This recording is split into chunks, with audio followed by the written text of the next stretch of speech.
Hoje eu vou falar sobre o romantismo, o que é. Foi um movimento literário que surgiu na Europa no século XVIII e durou até meados do século XIX. Ele influenciou a literatura, a pintura, a música e a arquitetura. Oposto ao classicismo, racionalismo e iluminismo, esse movimento chegou ao Brasil ao século XVIII. O início do romantismo. No Império Romano, a palavra romance era empregada para indicar as línguas faladas pelos povos que dominaram. Tratava-se, na verdade, de uma forma vulgar do latim.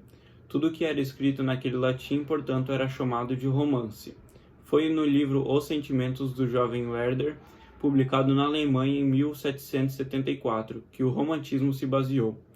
Ali surgiu o chamado sentimentalismo romântico, assim como o escapismo pelo suicídio.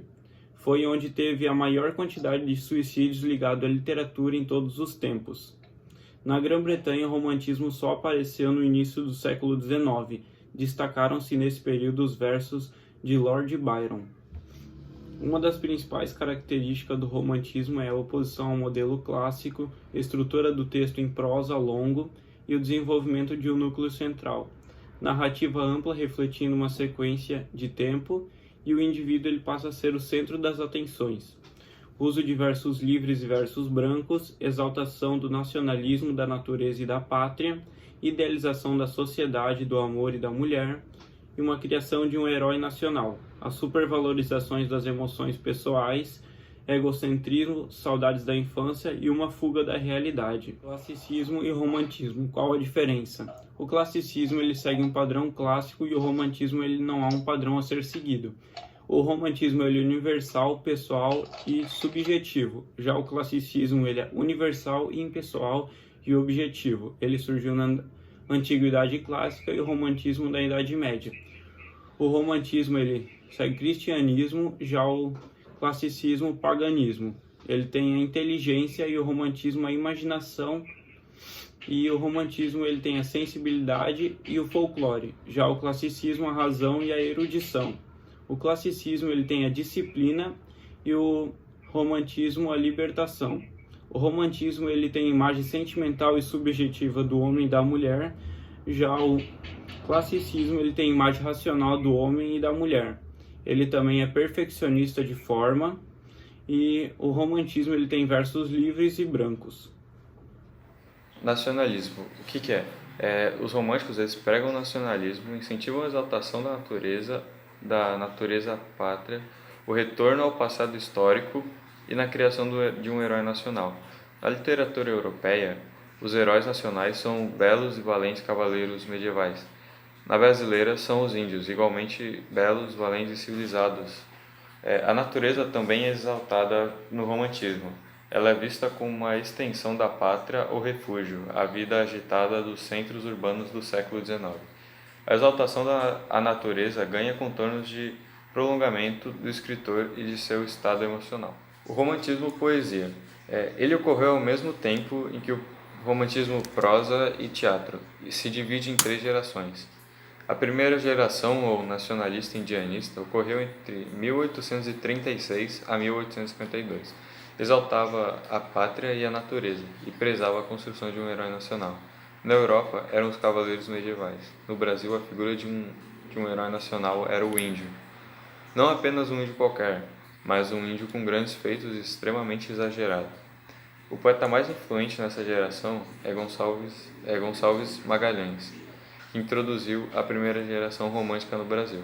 Outro nome muito importante é Gonçalves Dias, é responsável por difundir o romantismo no Brasil. As características da primeira geração são a exaltação da natureza e da liberdade, a religiosidade tanto cristã quanto indígena, figura do índio ou o indianismo, o sentimentalismo exagerado, o nacionalismo ufanista e o brasileirismo, que seria a linguagem muito próxima à coloquial.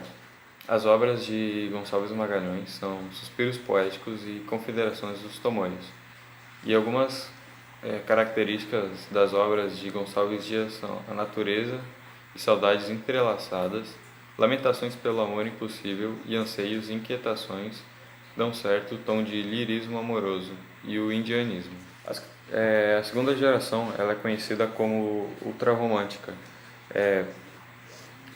Eles tem o desapego ao nacionalismo, exacerbado o sentimentalismo e pessimismo doentio como forma de escapar da realidade e os problemas da sociedade da época. A temática pregada era a morte e eles tinham sonhos e devaneios por amores platônicos. E a mulher, nessa época, ela era vista como inatingível e muitas vezes vista mais no plano espiritual. A segunda geração ela é extremamente exagerada. Tinha uma visão negativa do mundo e da sociedade, a expressão de pessimismo e dos sentimentos de inquietação à realidade. Poetas viviam na vida desregada, dividida entre estudos, o ócio, casos amorosos e a leitura de obras literárias. Os principais poetas eram Álvares de Azevedo, que tinha sentimentos ambíguos em suas obras, e a erotização. Fagundes Varela, que possuía sentimentos mórbidos. Cassimiro de Abreu, que prezava mais o saudosismo e a tristeza. E Junqueira Freire, que tinha sentimentos religiosos e tristeza nas obras. A terceira geração ela é mais curta, também é conhecida como condoreirismo liberal ou social. Poetas tratavam de temas sociais como o abolicionismo e a causa republicana. O principal nome era Castro Alves, que defendia os escravos e a liberdade deles. Essa geração ela ocorreu no final do romantismo e era a transição para o realismo. Os poetas geralmente traziam poesias sociais.